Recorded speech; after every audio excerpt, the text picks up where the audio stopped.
Before we explore our recent projects, let's take a broad look at the history of our industrial robotics team. First, we will remember how the team was born. Then we will look at the previous 3 years' projects. And we'll top off the history portion with a few interviews of our 3 current graduating seniors who have been a vital part of the growth and development of the team. The industrial robotics team at our school emerged out of necessity when we encountered the common roadblock of COVID-19. The team was geared up to participate in the kickoff robotics competition as Team 3021, the agency. We had been committed members of the first robotics organization for more than a decade and had made it to the World Championship in 2016 as the first place winner of the San Diego Regional. So, when in 21 we saw competition robotics events shut down, we did a hairpin turn and began pursuing projects that would address real-world issues and solve practical problems. With a generous grant from a donor, the team was able to acquire its first Universal Robots UR3E collaborative robot arm. This launched us onto a steep learning curve, where the whole team had to gain a broad palette of new skills. But we were eager to grow and try something exciting and different. In 2021 and 22, the team took on a whimsical project of creating an autonomous grilled cheese sandwich maker out of our UR3E, affectionately known as Chiller. Many issues were encountered. How do you train the robot to flip a sandwich to cook the other side? How do you index it to locate the bread? What's the best way to grate the cheese and deposit it on the bread? Bringing this project to completion involved countless hours of programming the robot arm, modeling parts with CAD software, fabrication of supplemental parts, setting up a vacuum control system, and much more. Chiller was successfully exhibited at Super STEM Saturday and a couple local schools. The following year, the 2022 and 23 school year, involved a daunting task of developing a human versus robot chess-playing project. With a lean budget, we developed our own gripper tool, complete with a control circuit that could communicate with and be run by a laptop. Many painstaking hours devoted to a visual recognition algorithm died into a chess engine. Robert Fisher mostly worked well and won, as he performed once again at Super STEM Saturday, except in poor lighting when it on occasion tried to make a rook move like a queen.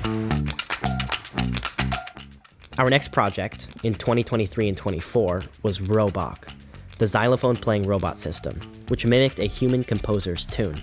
This once more involved complex vision recognition, dexterity of motion, CAD modeling for fabrication, circuit design, soldering, and wiring. Again, we were well received at Super STEM Saturday. Let's take a look at a few interviews with our 3 current graduating seniors who have been a vital part of the growth and development of the team.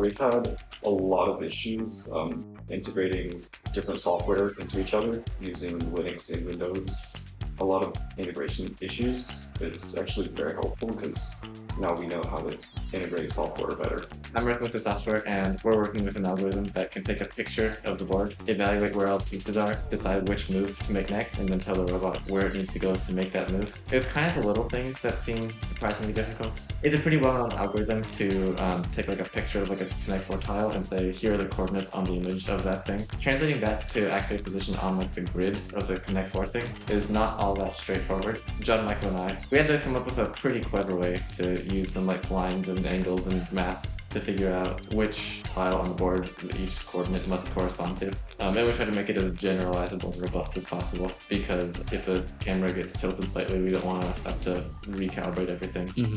I think this is a kind of a unique project. I think with this project I've mostly worked on like the vacuum sensors and reservoirs, and I think just having no experience or clue how to do that starting out, probably the biggest challenge. Our 2024 and 25 project was a human versus robot Connect 4 robot. It was named the Chipmaster, and during this year our team was more seasoned. The robot was designed to tackle a complex set of hardware and software challenges. Taking a look at our progress through the school year, the software squad developed an algorithm for recognizing, acquiring, and positioning on the board the colored circular discs. The play engine on board our laptop was fine-tuned to coordinate Chipmaster's moves. The hardware squad created a custom collection tray with an attractive look and sound. In parallel, team members worked out a vacuum pump subsystem for handling the pieces, which required designing and soldering together a Pico-driven control circuit which provided vacuum pressure on demand. For our presentation at Super STEM Saturday, the team showed up to man our booth, providing lots of engagement, inspiration, information, and invitation to participate. Many young future scientists attempted, and a few even defeated our brilliant chipmaster.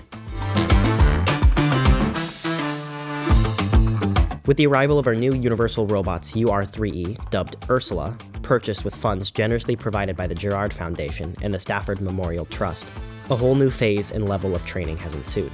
The focus of our meetings is currently on whole team competence and basic skills needed to program the robot arm in performing frequently needed maneuvers. Gradually, team members are learning how to complete increasingly complex tasks that resemble how collaborative robots are used in the industry. After doing the technical setup of the UR3E robotic arm, students switched off acting as the driver, learning how to program the robot to make moves from one position to another, and utilizing the gripper to pick up and move items. For the first challenge, the entire team tackled a simple pick-and-place movement, programming the robot to autonomously grab an item and place it in a cup. For the second challenge, now broken into 2 squads, the team was tasked with exchanging 2 glue sticks from their original positions. The 2 squads took different approaches, but both ended up succeeding. For the third challenge, newly deploying both robot arms, 2 squads were given the mission of drawing 4 distinct shapes. They met with varying degrees of success, but rapidly learned new skills within a positive growth mindset environment.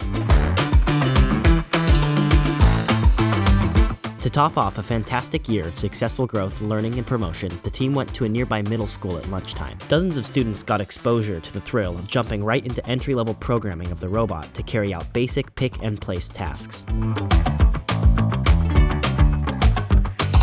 We all feel a deep debt of gratitude to the Girard Foundation and the Stafford Memorial Trust for their very fine support of our team. Every single item that we were able to acquire with the funds provided played a strategic role in completing this year's project and posturing ourselves for much more advanced future projects. Second, and most significantly, it is clearly on the record that students who have participated in the industrial robotics team have experienced a quantum leap forward in their technical skills, which are transferable to university-level education and workplace readiness.